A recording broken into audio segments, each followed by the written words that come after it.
بسم اللہ الرحمن الرحیم۔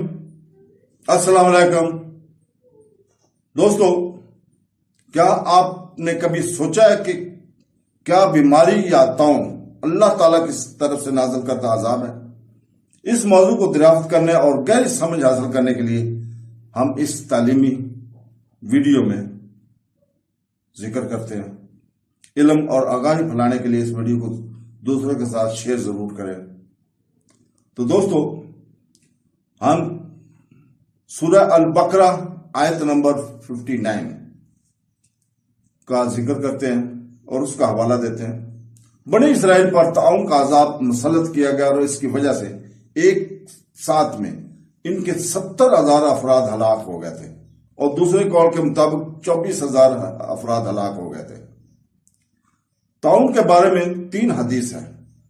یہاں طاعون کا ذکر ہوا، اس مناسبت سے طاعون سے متعلق 3 حدیث ملاحظہ فرمائیں۔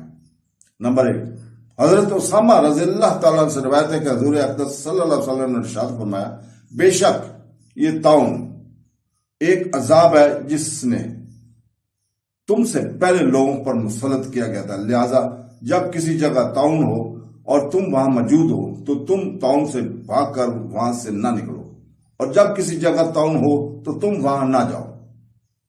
تو دوستو، ایک اور روایت میں ہے، نبی کریم صلی اللہ علیہ وسلم نے ارشاد فرمایا، طاعون پچھلی امتوں کے عذاب کا بقیہ ہے۔ جب تمام شہر میں طاعون واقع ہو تو وہاں سے نہ بھاگو، اور دوسرے شہر میں واقع ہو تو وہاں نہ جاؤ۔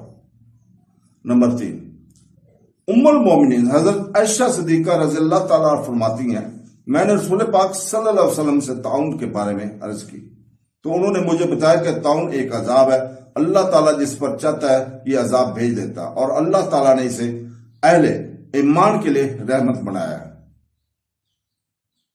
کوئی مومن ایسا نہیں جو طاعون میں پھنس جائے لیکن اپنے شہر میں صبر سے ٹھہرا رہے اور یہ سمجھے کہ جو اللہ تعالیٰ نے لکھ دی ہے اس کے سوا کوئی تکلیف مجھے نہیں پہنچ سکتی، تو اسے شہید کے برابر ثواب ملے گا۔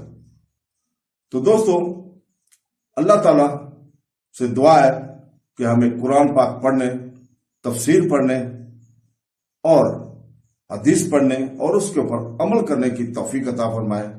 آمین ثم آمین۔ اللہ حافظ۔